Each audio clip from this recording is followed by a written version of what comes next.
We spent $2,000 on shoes to find the ultimate pair of kicks. Or maybe the current title holder just needs a little update. But more on that later. For right now, let's get started on the comfort test.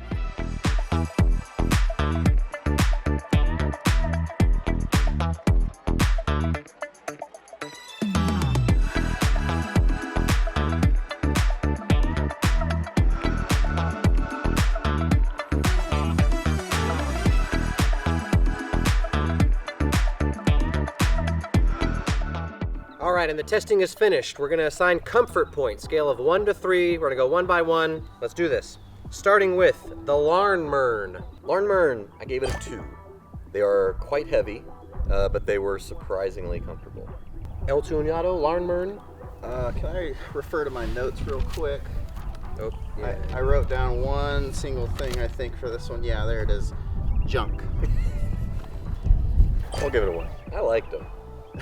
The Larnmerns, I'm giving them a 1. Actually, my note says that the steel toe on the left side was turning too far and poking me in the front of the foot.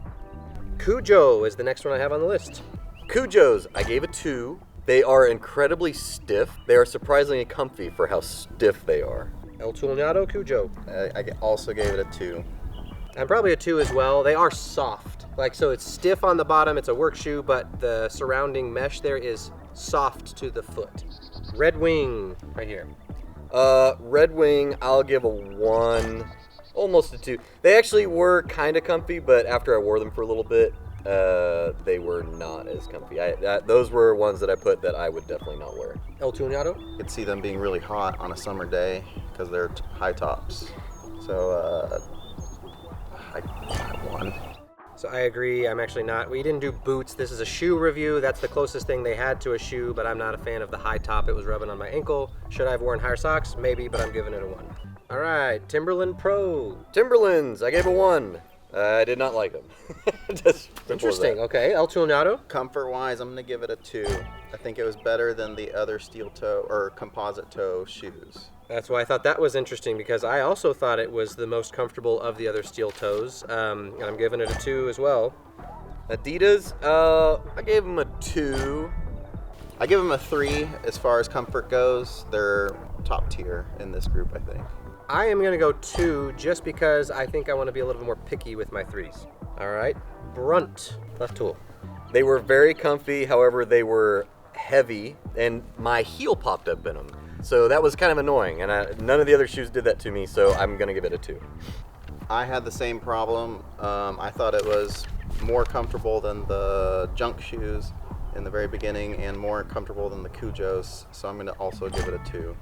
So, and maybe I'm being a little more picky, but the Brunt, my heel also, my left heel specifically in the Brunt was slipping up and down as I was walking. It didn't give me a blister because it was rubbing on my sock. It was just weird, and they are heavy. I get that they're composite toe, that makes them heavy, but I'm actually giving that one a 1. Hoka is the next on my list. Hokas, I hated. Okay. And I understand that people love Hokas, but I think you have to go to a store and try on all the different Hokas and find the one that fits your foot perfectly, because I have done that, and I have had a pair of Hokas that I loved. These ones specifically did not fit my foot well at all, and I hated them. El Tuñado? I give What number? Go a 1. comfort-wise a 2. I have narrow feet, and they're a little wide for me, so. So my note on the Hokas says that I think this is maybe a Hoka thing. It's supposed to be good for you, whatever, but is this the ball of your foot, right behind your toes? On the outside, it actually feels like there's a bump there, and I'm standing on something pushing in on my foot, so. Inversion. They are very light, so maybe I get it, but I'm going with 2. On Cloud. On Clouds, a 3. And On Clouds are my favorite shoes, so I kind of knew going in before putting them on that I was going to love them. Ah, you're biased. I am biased, but these ones also fit my foot perfectly. I love them. I give them a 2. They're better than some of the other ones, but I think the Adidas were more comfortable. On Clouds, I'm going with a 3. I really like that one, actually. This is this first pair of On Clouds I've ever worn. A little bit of background real quick. I wore these shoes probably more than these guys did. Once they came in the mail, I started wearing them, wore them.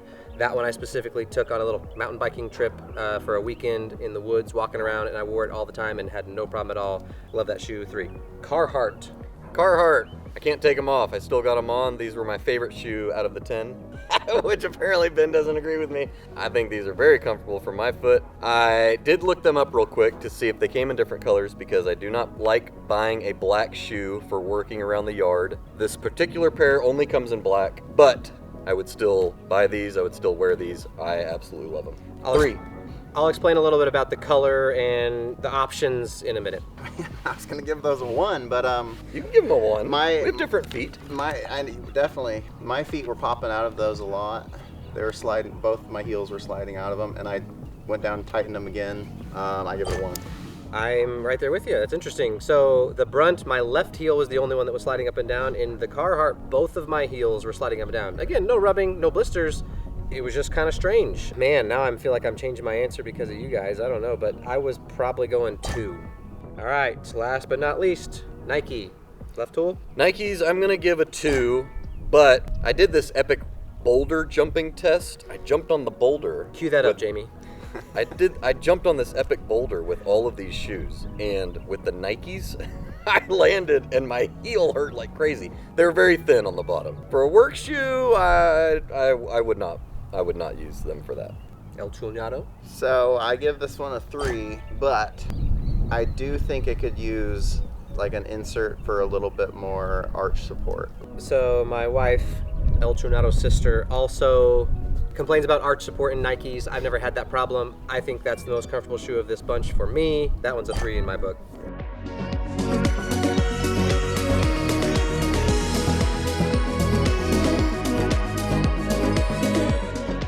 Quick sidebar here. I'm going to talk about why we chose all waterproof shoes. Every one of those options that you saw tested is a waterproof shoe. As a lawn shoe, if it's going to be crowned the best all-around shoe, we want to be able to do lawn work, other yard work, but then also wear it out other places, which is why we're going to rate style, all that sort of stuff. But waterproof.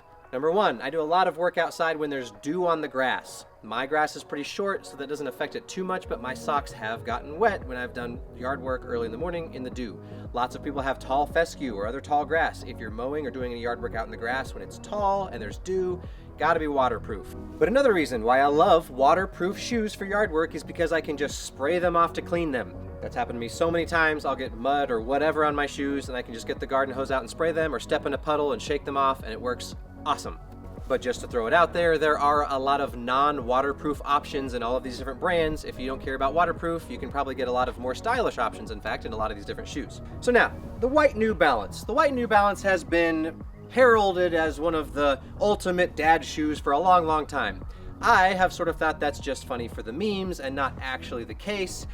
But if we were going to try to make the New Balance the ultimate lawn shoe and try to make it waterproof, we want to see how that works. I'm going to test out this waterproof spray and see what happens here. Usually the waterproof sprays are really just bragging about their ability to get rid of stains, or if you get something on your shoe like mustard, like so, for you to be able to rinse it off. So we're going to test that out, but I also wanted to see, because this one's claiming to be waterproof. Let's see what happens.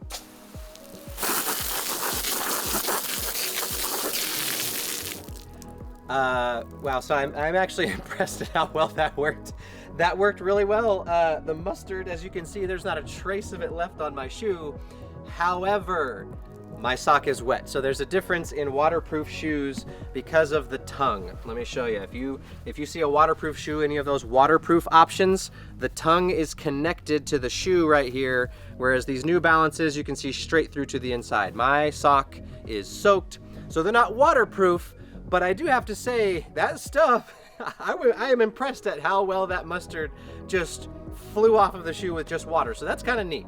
And now it's time to give out some style points. And since I'm the most styling, And that's my job. for a female's opinion, our guest judge is going to be Mrs. Right Tool. Okay, so this is how we're going to work. I think most people most guys, let's say, probably consider style a little bit less than the comfort and function of a shoe. So each of us is going to either give one style point or not give a style point to each shoe, and then we each get to give one for the shoe that we think is the most stylish shoe.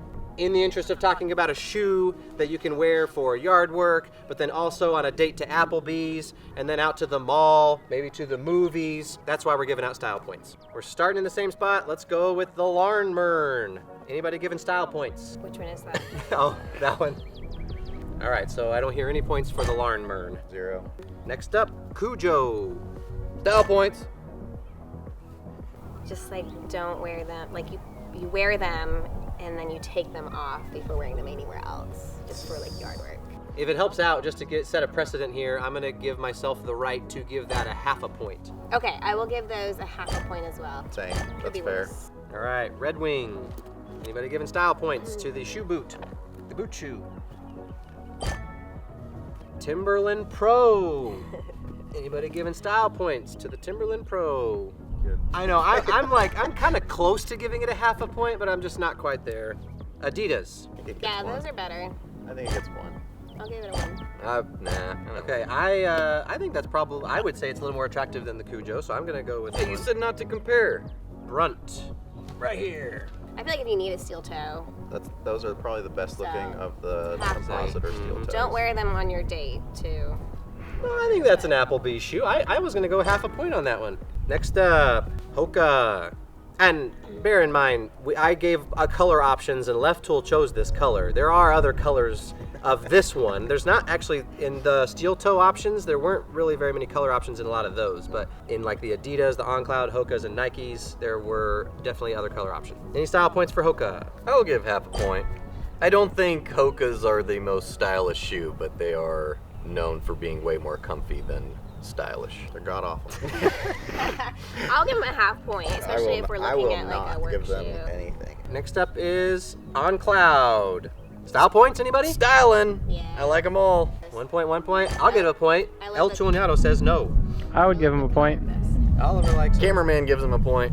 Next up, Carhartt. Yeah, 0. Yeah, no style points. All right, last but not least, Nike. Style points here. I love that Yeah, one. me too. unfortunately, they're styling.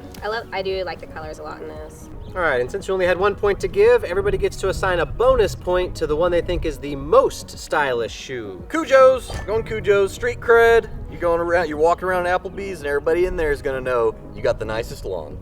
Between the OnClouds and the Nikes for sure, but I do think the Nikes probably are cooler. All right, so she's going with the Nikes. My bonus point also goes to the Nikes. Same.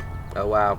Mine would go to the On Clouds. Oh, I'm gonna put that on here. Cameraman says his bonus point goes to the OnCloud.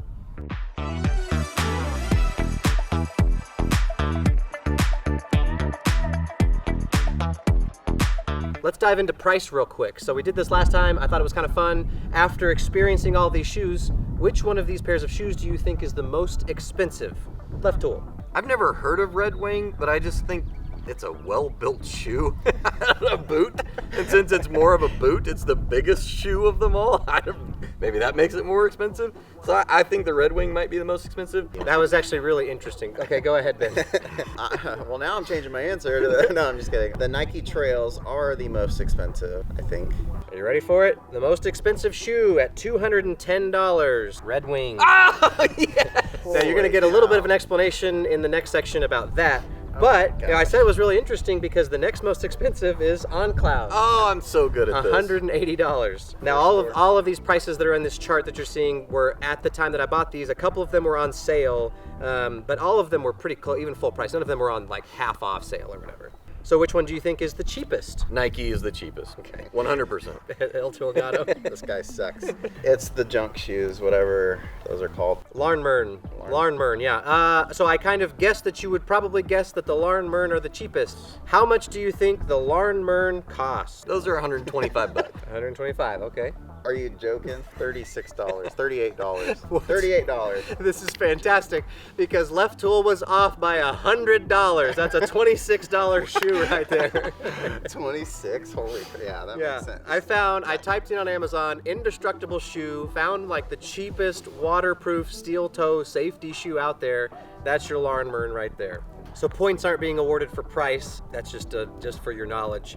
But we were talking about these being so expensive. Next category I'm going to talk about is extra features. So I am going to give a point to all of the shoes that have a safety toe because some people need that for like their job or for whatever it is, and that is an added feature of a shoe that is helpful. So Carhartt has an alloy toe, Brunt has a composite toe, Timberland Pro has a composite toe, Red Wing has a non-metallic toe, and Larnmern has a steel toe. So they all get a point for that. Red Wing specifically, if you know anything about Red Wing boots, you can't buy them online. At least for the most part, you may find some online. But when I went to buy those things, I could not buy them online. I had to call a store that's 20 minutes away from us to get the shoes. I ended up ordering them over the phone. So is that just as good as ordering online? You be the judge.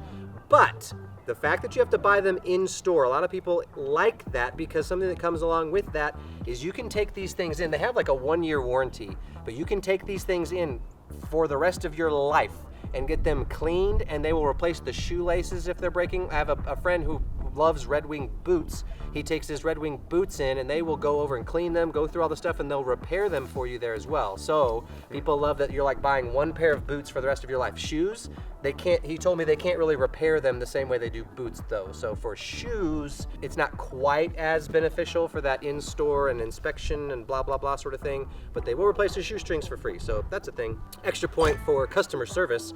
Okay, before we go to our overall choice, potluck. Anything you noticed in particular that you wanted to point out about any given shoe? All of these shoes are a size 11, and they all fit me, except for, if I was to buy them, I'd buy them all in 11, except for the Red Wings and the On Clouds, I would buy a 10.5. So then, to finish it off, overall choice, considering price, comfort, style, everything, give me your top 3. We're gonna give 3 points to the number 1 choice for each person, 2 points to number 2, 1 point to number 3. Left tool? I'm definitely going On Clouds, That's number 1. even though I said these were my favorite, but On Clouds, I mean, they're just tough to beat for all-around shoe. I do love the Carhartts. I would wear these for working all the time. Number 3, to go Cujo. El Tuñado? Number 1, I'm not really a Nike fan in general, but I would say the Nike Trails were my number 1. Comfort and looks, everything. Number 2, I'm going to go with the Adidas. Again, not a fan of Adidas, but those are great. 3, I'm going to have to pick one of the composite toes. I'm going to say the Timberlands. Definitely not looks, but comfort and the composite toe. So my top choice is the Nike. I'm giving 3 points there. My number 2, On Cloud. And my number 3, I was surprised myself. But all things considered, I'm giving the Timberland Pro my number 3 spot. So I didn't really expect for all of us to have that much of a different opinion in all of these shoes and all the different categories. So let's see what you guys think in the comments. Let us know if you have a different shoe that isn't in this group that you absolutely love, or if you have one of these pairs of shoes that you thought differently about than we did. It's good feedback for people to go be able to research so they can make a better decision. Thanks for watching, you guys. We'll see you later.